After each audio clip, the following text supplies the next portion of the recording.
everyone. I am a student at Flushing High School, and you're listening to Dreams Across Borders, a Flushing High School podcast. This podcast is where we share stories about moving, growing, and everything in between. In this series, we will explore the various migration stories of the students at Flushing High School. Throughout the podcast, you will hear stories of students from many different places sharing their own personal histories of migration. In this opening episode, I will explore the different stories of Caribbean immigrants as they come to America and relate it to my own experience. From the much appreciated contribution and resources of the students' research, the following questions that were created helps us see some commonality or differences when it comes to migrant stories. With this in mind, let's take a few moments for our interviewees' responses and dive through the topic of today. I'll be talking about what I've noticed from my interviews, what this could mean, and/or any advice/factors from my personal experience that contribute to our topic. The responses that will be introduced soon are what I've received from a few people originating from Caribbean islands like Dominica, Guadeloupe, Saint Martin, or such, and how despite the low number of people interviewed for this episode, I got a mix of different perspectives of answers. I interviewed different people for our questions about their journey into migrating to America and the aftermath. To our first question, why did you choose to migrate and what did you hope to gain? One man stated, "My mother wanted me to move here and it was also a chance for better opportunities in my living/job circumstances." One older woman said, "For my husband, but also for a better life for my kids, even if I was unsure if I really wanted to come to America." While another woman in her early 20s said, "For better opportunity in work and a better life experience, being from the Caribbean, many people tend to come to America for that." Going by these few responses doesn't place the entirety of the Caribbean community to these answers, but it does show us the difference in the factors of gender and age. For our two older participants, a key influence on their decision to move were their close family figures, unlike our younger individual, whose personal goals were their choices in choosing to migrate. Our next question, what were your first thoughts when arriving in New York or America entirely? The man described himself as being at a loss for words, but feeling excited and happy. The first woman said that nothing, but feeling like I wanted to go back home. The second woman thought, wow, and enjoying the nice view. Another guest, who I included being 10 and also born in America, gave their opinion that if they were to migrate to America for the first time, their first thoughts would be wanting to eat the food. For this question, the responses show a contrast in their first opinions and views when arriving in America. Some of the responses show a positive factor. However, there is that component of a dismissive or opposing point that others also have the process of going through. Whether that is of homesickness, disbelief, or a distaste of a new circumstance, it does inform us of a variety of experiences in coming to terms with their new position and how their original motivation to migrate to somewhere connects to their first initial thoughts of the location. Our third question, what are some habits you would do in your own country that you can't or won't do anymore? The first woman said, nothing comes to mind. The second woman mentioned, no, but everything's different in America, a little bit easier in life. The man stated that I could go wherever I wanted without trespassing or such, more freedom to do whatever compared to the regulations here. This was a pretty unusual question that I asked my respondents, but one that I found interesting for their answers.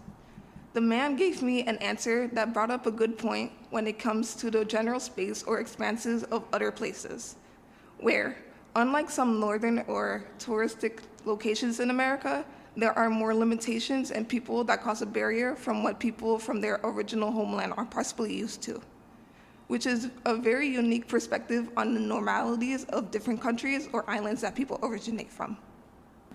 Our last question was, do you recommend anyone else attempting what you did? What tips would you give?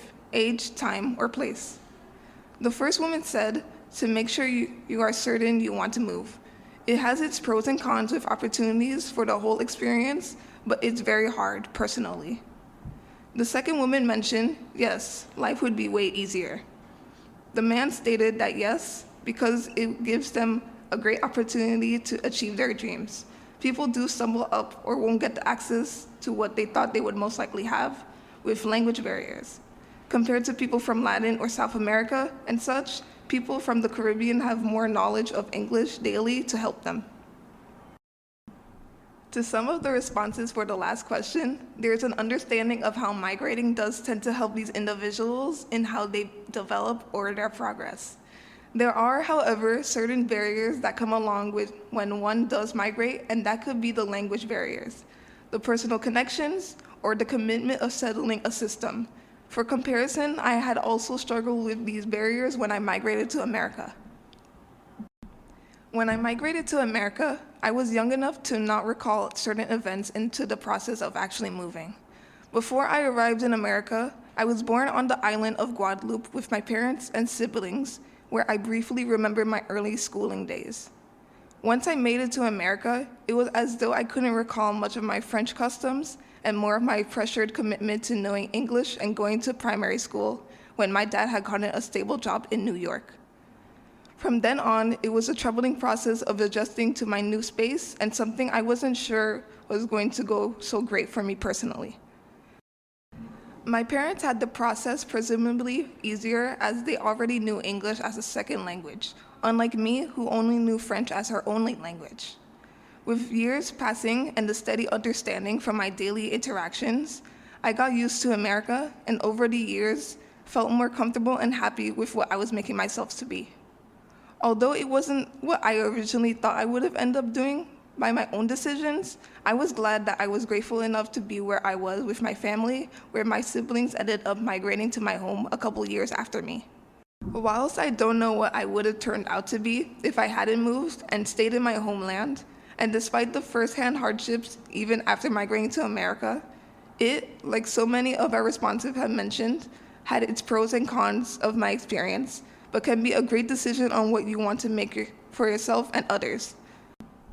The respondents for my question have a connection to my original home islands in the Caribbean, that it felt exciting to understand the countless others that shared a bond or difference that paves our way.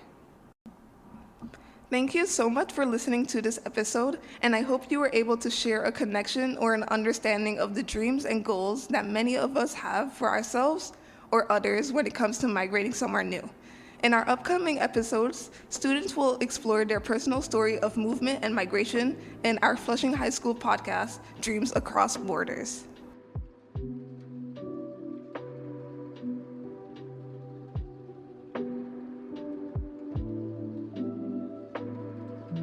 Thank you for listening to Dreams Across Borders, a Flushing High School podcast. This episode was written and produced by students at Flushing High School. In response to the current political climate, we have chosen to remain anonymous to ensure both safety of our participants and ensure their voices will be heard. If you enjoyed this episode, please take some time to donate to one of the following charities that provide services to refugees and immigrants in our communities. If you need legal advice or help, please reach out to these charities as well. International Rescue Committee, Doctors Without Borders, Refugees International, National Immigration Law Center, Make the Road New York, United Nations High Commissioner for Refugees.